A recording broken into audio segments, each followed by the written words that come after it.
प्राणवायु क्या है?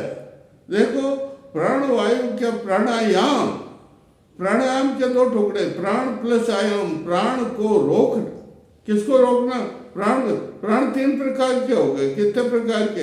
एक तो प्राण खींचना, ये पूरक कहलाता है। क्या कहलाता है?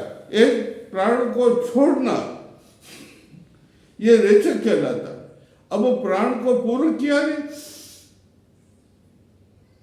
ये रोक दिया, ये पूरक कहलाएगा। क्या कहलाएगा? यह रोक दिया नहीं, ये बाह्य पूरक, आंतरिक पूरक। और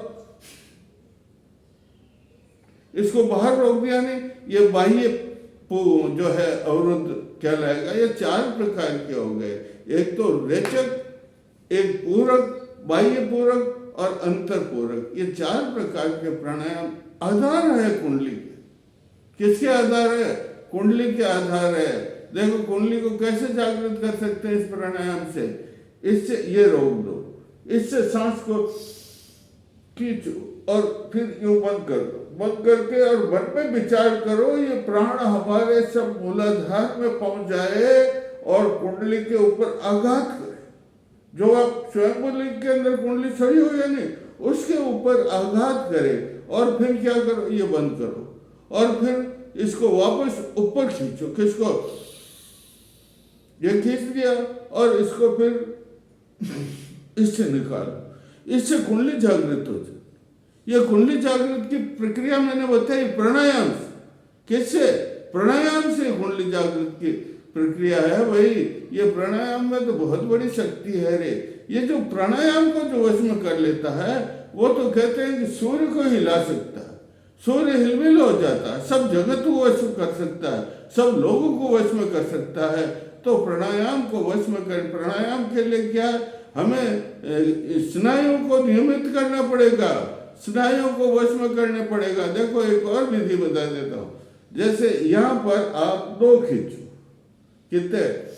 2 गिनो और फिर यहां 8 रोक। कितने गिनो? मन में 8 और फिर ये 4। कितने हो गए? 4 है। ये 4 हो गए, ये 8 हो गए, ये 2 हो गए। ये रोकना पड़ता है। वो आप संख्या मत बोलो, लेकिन क्या बोलो? या तो अपना इष्ट का नाम बोलो। जैसे बोलना नहीं है, आपको मन में विचार करना है और फिर यहां रोक करके 4 बार ओम ओम ओम मन में विचार करना और फिर 2 बार। इस प्रकार की प्रक्रिया करने से भी कुंडलिनी जागृत हो जाती है।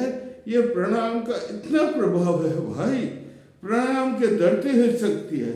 इसको प्राणायाम, इसको कुंडली भी कहते हैं। प्राणाग्नि क्या कहते हैं? प्राणाग्नि। प्राणाग्नि क्यों कहते हैं? अरे प्राणाग्नि का निवास ये आकाश से उत्पन्न हुई है और ये मूलाधार में इसका निवास है। और कुंडली का निवास भी किसमें है?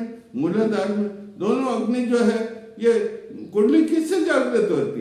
अरे जब प्राण से, मैंने आपको बताया नहीं, प्राण से जब श्वास नीचे खींचते हैं तो इससे जो है इस प्रकार से जो श्वास ये खींचते हैं नहीं, तो उससे सांस नीचे जाती है। किससे जाती है? जा करके किसके ऊपर आघात करती है? सांस से अग्नि भी पैदा होती है।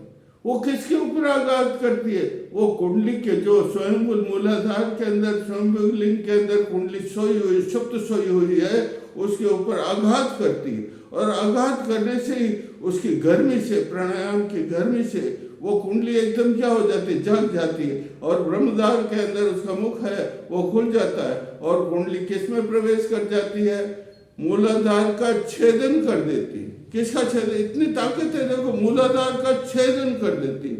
और मूलाधार का छेदन करने से मूलाधार का जो परिसर बता देता हूं, गुदा स्थान से 2 अंगुल ऊपर और मूत्र जहां से निकलता उसका 1 अंगुल नीचे, 4 अंगुल का जो है मूलाधार का परिक्षेत्र है।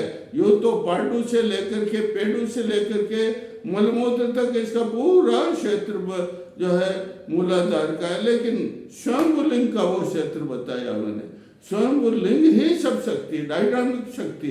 जैसे कण धूल का कण होता है, वैज्ञानिक धूल के कण को परिशोधित करके करते करते सूक्ष्म अणुशक्ति बना देते हैं, बड़े बड़े लहर नष्ट हो जाते हैं, शहर नष्ट हो जाते, वो शक्ति भी इसमें प्राणायाम में है।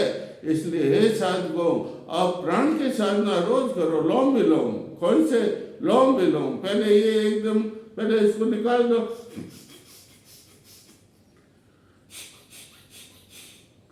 फिर